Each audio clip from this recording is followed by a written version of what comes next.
Hi friends, welcome to channel. நம்ம channel இன்றைக்கி பார்க்க போகிறது 9th ஸ்டாண்டர்ட் எக்கனாமிக்ஸ். இதில் லெசன் 4 தமிழகத்தில் வேளாண்மை. இந்த லெசனுக்கான ரீடிங் வீடியோ தான் பார்க்கலாம் வாங்க. கற்றல் நோக்கங்கள்: தமிழ்நாட்டின் வேளாண்மையை தொழில் பற்றி அறிதல், வேளாண்மை செய்யப்படும் நிலப்பரப்பளவை பற்றி தெரிந்து கொள்ளல், வேளாண்மையில் நீரின் அவசியத்தை புரிந்து கொள்ளல், தமிழ்நாட்டில் பயிர் வகைகளை பற்றி தெரிந்து கொள்ளல், தமிழ்நாட்டின் பயிர் உற்பத்தி திறன் பற்றி ஆய்வு செய்தல்.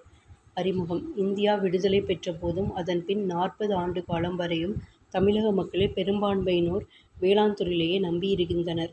அந்த நிலை சமீப காலங்களில் மாறி வருகிறது. 2011ஆம் ஆண்டின் மக்கள் தொகை கணக்கெடுப்பின்படி தமிழகத்தில் விவசாயிகளின் எண்ணிக்கை கடந்த 10 ஆண்டு காலத்தில் குறைந்து தெரிய வந்துள்ளது.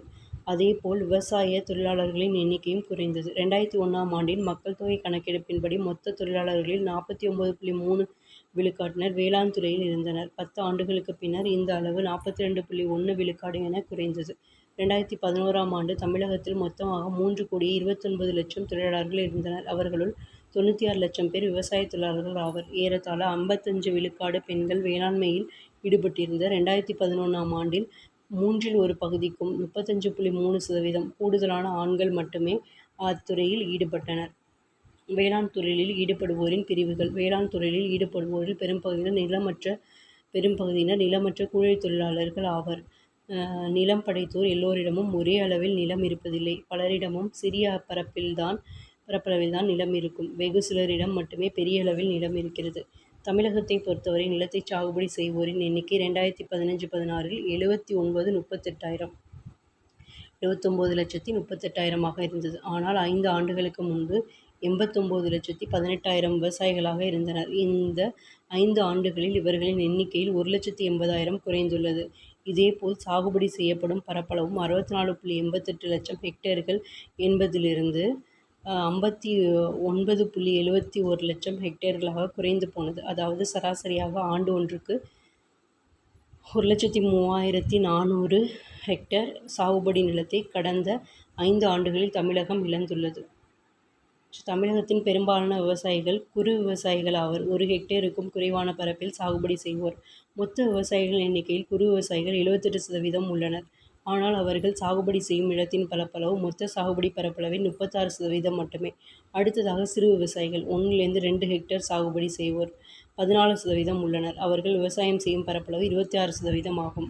தமிழகத்தில் விவசாயம் செய்பவர்களில் 100இல் ஒருவர் மட்டுமே பட்டியல் இனத்தவர். அவர்களில் 96 விழுக்காட்டினர் சிறு குறு விவசாயிகள். தமிழகம் மட்டுமின்றி இந்தியா முழுவதிலுமே சாகுபடி செய்யப்படும் நிலத்தின் பரப்பளவு சுருங்கிக் கொண்டே வருகிறது. குறு விவசாயிகளின் எண்ணிக்கை அதிகரிக்கிறது. தமிழகத்தில் நேர்மாறாக இவர்களின் எண்ணிக்கை குறைந்து வருகிறது. மக்கள் வேளாண் தொழிலை விட்டு விலகுவதையே இது சுட்டுகிறது. நில பயன்பாட்டு வகைகள்: தமிழகத்தின் மொத்த புவியியல் பரப்பு 1,33,033 ஹெக்டேர்கள் ஆகும். இப்பரப்பில் ஏறத்தாழ மூன்றில் ஒரு பங்கு நிலப்பரப்பு மட்டுமே பயிர் செய்ய பயன்படுகிறது. 45,44,000 ஹெக்டேர். வேளாண் அல்லாத பயன்பாட்டுக்கு 17 விழுக்காடு நிலம் பயன்படுத்தப்படுகிறது. ஏறத்தாழ இதே அளவு நிலம் காடுகளாக உள்ளன. அதாவது 2,125,000 ஹெக்டேர்கள். மொத்த நிலப்பரப்பில் சற்றேறக்குறைய 4 விழுக்காடு நிலங்கள் பயன்படுத்த முடியாதவை. தற்போதைக்கு தரிசாக கிடக்கும் நிலத்தின் அளவு 10இல் ஒரு பகுதியாகும். மற்ற தரிசு நிலங்கள் 13 விழுக்காடு ஆகும். ஆக 4இல் ஒரு பகுதி நிலம் தரிசாக விடப்பட்டுள்ளது. தரிசாக போடப்படும் நிலம் கூடுதலாகி வருவதை நாம் கவனத்தில் கொள்ள வேண்டும். இவை இன்றி மேய்ச்சல் நிலங்கள், மரங்கள் வளர்க்கப்படும் நிலங்கள் ஆகியவை மொத்த நிலப்பரப்பில் 5 விழுக்காடுக்கும் சற்றே கூடுதலாக உள்ளன. தமிழகத்தில் நிகரமாக பயிர் செய்யப்படும் பரப்பளவு 45,44,000 ஹெக்டேர்கள் ஆகும். இப்பரப்பு ஆண்டுக்கு ஆண்டு மாறும். மழைப்பொழிவு காலத்தில் போதுமான அளவு மழை இருந்தால் இப்பரப்பு கூடும். மழை பொய்த்தாலோ குறைந்தாலோ இப்பரப்பு குறையும். இப்பரப்பில் ஒரு சிறு பகுதி மட்டும் ஓராண்டில் ஒரு முறைக்கு மேல் பயிர் செய்யும் வாய்ப்பை வழங்கும். இப்பரப்பும் நீர் வசதிக்கு தகுந்தவாறு ஆண்டுதோறும் மாறும். இப்பரப்பு 9 லட்சம் ஹெக்டேர்களாக இருந்தது. அடுத்த ஆண்டு மழையின்மையின் காரணமாக 6 லட்சம் ஹெக்டேர்களாக குறைந்து போனது. நிலையானதும் நம்பகமானதுமான நீராதாரம் இருந்தால் மட்டுமே இப்பரப்பு ஓரளவுக்கு நிலைத்திருக்கும். 2012-13ஆம் ஆண்டில் மொத்தமாக பயிரிடப்பட்ட நிலப்பரப்பில் ஏறத்தாழ 72 விழுக்காடு பரப்பளவில் உணவுப் பயிர்கள் பயிரிடப்பட்டன. மற்ற இடங்களில் உணவற்ற பயிர்கள் பயிரிடப்பட்டன. வேளாண்மைக்கான நீர் ஆதாரங்கள்: தமிழகத்தில் வற்றாத நதிகள் இல்லை. தமிழகம் தனது தேவைக்கான நீரை வடகிழக்கு மற்றும் தென்மேற்கு பருவ மழைகளிலிருந்து பெறுகிறது. தென்மேற்கு பருவ மழைப்பொழிவு அபரீதமாக இருந்தால், காவிரி ஆற்றின் நீர்பிடிப்பு பகுதியிலுள்ள கர்நாடக அணைகள் நிரம்பிவிட்டால் தமிழகத்தில் காவிரி ஆற்றில் நீர் பெருகும். பயிர் செய்யப்படும் மொத்த பரப்பளவில் பாசன வசதி பெற்ற பரப்பளவு 57 விழுக்காடு ஆகும். தமிழகத்திற்கு பெரும் நீர் ஆதாரமாக இருப்பது வடகிழக்கு பருவ அக்டோபர் டு டிசம்பர் மழையாகும். வடகிழக்கு பருவமழை நீரை தேக்கங்களிலும் கண்மாய்களிலும் மற்றும் ஏரிகளிலும் தேக்கி வேளாண்மையை மேற்கொள்கின்றனர். தமிழக வேளாண்மைக்கான நீரை வாய்க்கால்கள், ஏரிகள், குளங்கள், கிணறுகள் ஆகியவை வழங்குகின்றன. தமிழகத்தில் 2239 வாய்க்கால்கள் ஏறத்தாழ 9750 கிலோமீட்டர் தூரம் பாய்கின்றன. சிறு ஏரிகள் 7985 பெரிய ஏரிகள் சிறு ஏரிகள் 7985 பெரிய ஏரிகள் 33442 உள்ளன. திறந்தவெளி கிணறுகள் 15 லட்சம் உள்ளன. இவையல்லாது 3,54,000 ஆழ்துளை கிணறுகள் பயன்படுத்தப்படுகின்றன. இந்த ஆதாரங்களை கொண்டே தமிழகத்தில் வேளாண்மை மேற்கொள்ளப்படுகிறது. ஏரிகளிலிருந்து பாசன வசதி பெறும் நிலத்தின் பரப்பளவுதான் மிகவும் குறைவானது. ஏறத்தாழ 3,68 லட்சம் ஹெக்டேர் பரப்பு ஏரிகளின் வாயிலாக நீர் பெறுகின்றன. வாய்க்கால்கள் 6,68 லட்சம் ஹெக்டேர் பரப்பளவிற்கு நீர் வழங்குகின்றன. ஆழ்துளை கிணறுகள் 4,93 லட்சம் ஹெக்டேருக்கும், திறந்த வெளி கிணறுகள் 11,91 லட்சம் ஹெக்டேர் நிலத்திற்கும் பாசன வசதி வழங்குகின்றன. மறைநீர் மறைநீர் எனும் பதம் 1990ஆம் ஆண்டு டோனி ஆலன் என்பவரால் அறிமுகப்படுத்தப்பட்டது.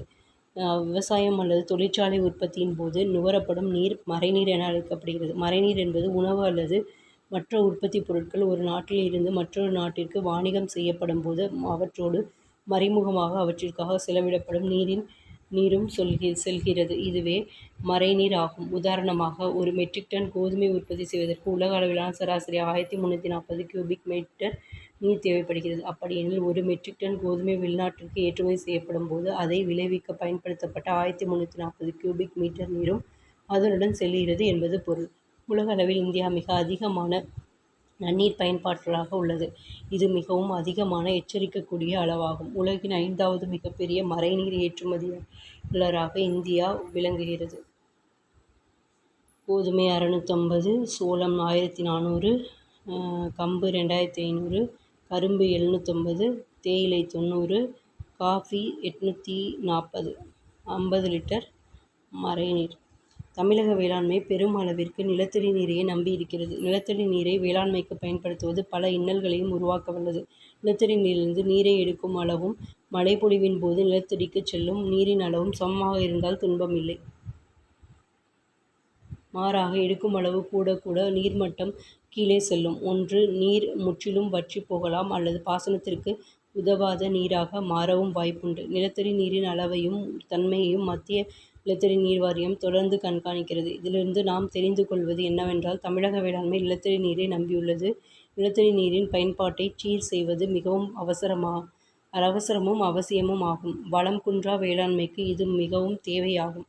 பாசனமும் பயிர் வகைகளும். தமிழகத்தில் விளையும் பயிர்கள். பயிரிடப்படும் பயிர்களை உணவுப் பயிர்கள் என்றும் உணவல்லாத பயிர்கள் என்றும் வகைப்படுத்தலாம். தமிழகத்தில் உணவு தானியம் பயிரிடப்படும் பரப்பில் 57 விழுக்காடு பாசன வசதி பெறுகின்றன. 2014-15ஆம் ஆண்டில் உணவுப் பயிர்கள் 59 விழுக்காடும், உணவல்லாத பயிர்கள் 50 விழுக்காடும் பாசன வசதி பெற்றிருந்தன.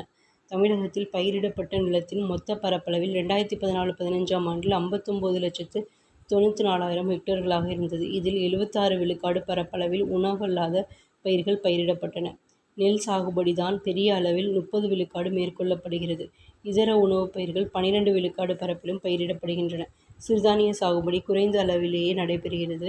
சோளம் 7 விழுக்காடு நிலப்பரப்பிலும், கம்பு 1 விழுக்காடு பரப்பிலும், கேழ்வரகு 1,7 விழுக்காடு பரப்பிலும், இதர சிறுதானியங்கள் 6 விழுக்காடு பரப்பிலும் 2014-15 ஆண்டில் பயிரிடப்பட்டன. மழைப்பொழிவு, நீர் இருப்பு, காலநிலை, சந்தை விலை போன்ற பல காரணிகளின் விளைவாக பயிர்கள் பயிரிடப்படும் பரப்பளவு ஆண்டுக்கு ஆண்டு மாறும். தென்னிந்தியாவின் 3வது பெரிய ஆறு காவிரி ஆறு ஆகும். இது 765 கிலோமீட்டர் நீளம் கொண்டது. காவிரி ஆற்றின் குறுக்கே தமிழ்நாட்டில் மேட்டூர் அணை மற்றும் கல்லணை கட்டப்பட்டுள்ளன. நெக்ஸ்ட், பாசனத்திற்கான நீர் ஆதாரங்கள். கிணறுகள் பாசனப்பரப்பு. கிணறுகள் 62%, வாய்க்கால்கள் 24%, ஏரிகள் 14%. நுண்ணீர் பாசன தொழில்நுட்பம். நுண்ணீர் பாசன தொழில்நுட்பம் பாசன நீர் பற்றாக்குறைக்கு நல்ல தீர்வாக விளங்குகிறது. இத்தொழில்நுட்பம் பாரம்பரிய நீர்ப்பாசன முறைகளை விட பயிர்களில் அதிக மகசூல் கிடைக்க வழி செய்கிறது. சீரான கால இடைவெளியில் அளவாக நீர் பாய்ச்சப்படுவதால் உற்பத்தி திறன் மற்றும் நீர் பயன்பாட்டு திறன் அதிகரிப்பதுடன் பணி ஆட்களின் செலவை கணிசமாக குறைத்தது. கலை வளர்ச்சியினை கட்டுப்படுத்துகிறது. நுண்ணீர் பாசனத்தின் மூலம் நீர்வழி உரமிடுவதால் உரப்பயன்பாட்டு திறன் அதிகரிப்பதோடு தரமான விளைபொருளும் கிடைக்கிறது. தமிழகம் ஒரு தண்ணீர் பற்றாக்குறை மாநிலமாக இருப்பதால் நுண்ணீர் பாசன திட்டத்தினை அதிக தண்ணீர் தேவைப்படும் விவசாய பயிர்களில் தீவிரமாக செயல்படுத்துவதில் அரசு கவனம் செலுத்துகிறது. நெக்ஸ்ட் 10 ஆண்டுகால வேளாண் வளர்ச்சி. கடந்த 2014-15 ஆண்டில் தமிழகத்தில் மிக கூடுதலாக உற்பத்தி செய்யப்பட்ட உணவு தானியங்கள் அளவு 1,27,35,000 டன்கள் ஆகும். நெல் மட்டும் ஏறத்தாழ 80 லட்சம் டன்கள் விளைந்தது. மொத்த உணவு தானிய உற்பத்தியில் நெல்லின் பங்கு 62 விழுக்காடு ஆகும். 20 விழுக்காடு அளவிற்கு மக்காச்சோளம் விளைந்தது. 7 விழுக்காடு சோளமும் 3 விழுக்காடு கேழ்வரகும் விளைந்தன. 3 விழுக்காடு அளவிற்கு உளுந்து விளைந்தது. மற்ற உணவுப் பயிர்கள் சிறிய அளவில் விளைந்தன. பயிரிடப்படும் நிலத்தின் அளவு மாறுவது போலவே உற்பத்தியின் அளவும் வேறுபடும். உற்பத்தி திறன். பயிர்களின் விளைச்சல் பயிரிடப்படும் பரப்பளவு மட்டுமின்றி பயிர்களின் உற்பத்தி திறனையும் சார்ந்து இருக்கிறது. தமிழகத்தில் பெருமளவு பயிர் செய்யப்படும் நெல்லின் உற்பத்தி திறன் 2014-15 ஆண்டில் ஹெக்டருக்கு 4,429 கிலோ என்ற அளவில் இருந்தது. இந்த திறன் 2010-11 ஆண்டில் 3,039 கிலோவாக இருந்தது. இதன் வாயிலாக உற்பத்தி திறன் கூடியுள்ளதை நாம் அறியலாம். நெல்லுக்கு அடுத்தபடியாக அதிக பரப்பளவில் சாகுபடி செய்யப்படும் மக்காச்சோளம் ஹெக்டருக்கு 8,824 கிலோ விளைந்தது. சோளம் ஹெக்டருக்கு 2,093 கிலோவும், கம்பு 3,077 கிலோவும், கேழ்வரகு 3,348 கிலோவும் இதே காலகட்டத்தில் விளைந்தன. பருப்பு வகைகள் அதிகமாக பயிரிடப்பட்ட உளுந்து ஹெக்டருக்கு 645 கிலோ விளைந்தது. கரும்பு ஹெக்டருக்கு 107 டன் விளைந்தது. மணிலா ஒரு ஹெக்டேரில் 2,753 கிலோ விளைந்தது. பயிர்களின் உற்பத்தி திறன் தொடர்ந்து அதிகரித்த வண்ணம் உள்ளது. எடுத்துக்காட்டாக நெல்லின் உற்பத்தி திறன் 1965-66 ஆண்டுகளில் 1,409 கிலோவாக இருந்தது. இது 1975-76 ஆண்டுகளில் 2,029 கிலோவாக உயர்ந்தது. 1985-86 ஆண்டுகளில் 2,372 கிலோ என மீண்டும் உயர்ந்தது. 10 ஆண்டுகளில் சென்ற பின் நெல்லின் உற்பத்தி திறன் 2,712 கிலோ.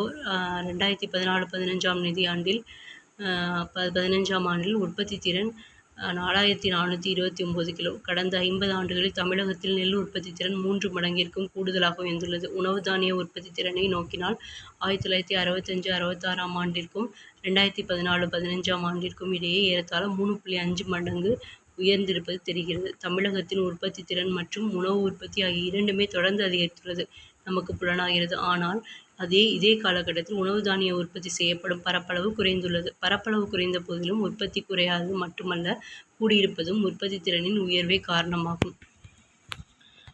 கூடியிருப்பதற்கும் உற்பத்தி திறனின் உயர்வே காரணமாகும். நெக்ஸ்ட் மீள்பார்வை. தமிழகத்தில் வேளாண் தொழிலில் ஈடுபட்டுள்ளோரின் எண்ணிக்கை மற்றும் சாகுபடி பரப்பு குறைந்து கொண்டே வருகின்றது. இந்திய அளவில் குறு விவசாயிகளின் எண்ணிக்கை அதிகரித்து வரும் வேளையில் தமிழகத்தில் இந்த எண்ணிக்கை குறைந்து கொண்டே வருகிறது. தமிழகத்தில் மொத்த புவியியல் பரப்பில் 1 விழுக்காடு நிலப்பரப்பு மட்டுமே பயிர் செய்ய பயன்படுகிறது. 4 ஒரு பகுதி நிலம் தரிசாக விடப்படுகிறது. ஒரு நிலத்திற்கு நல்ல நீர் வசதி கிடைத்தால் ஓராண்டு காலத்தில் 2 முறை அல்லது 3 முறை பயிர் சாகுபடி செய்யலாம். தமிழகத்தின் வேளாண்மைக்கான நீர் ஆதாரமாக விளங்குவது தென்மேற்கு மற்றும் வடகிழக்கு பருவமழையாகும். ஆகவே தமிழக வேளாண்மை பெரும் அளவிற்கு நிலத்தடி நீரை நம்பியே உள்ளது. பயிர்களை உணவுப் பயிர்கள் மற்றும் உணவல்லாத பயிர்கள் என இருவகைப்படுத்தலாம். தமிழகத்தில் முக்கிய உணவுப் பயிர்கள் நெல், சோளம், கம்பு, கேழ்வரகு. உணவல்லாத பயிர்களில் தென்னை முதலிடம் வகிக்கிறது. தமிழகத்தில் வேளாண் பயிர்களின் உற்பத்தி திறன் அதிகரித்து வருவதை சமீப கால ஆய்வுகள் வெளிப்படுத்துகின்றன. ரீடிங் முடிஞ்சது.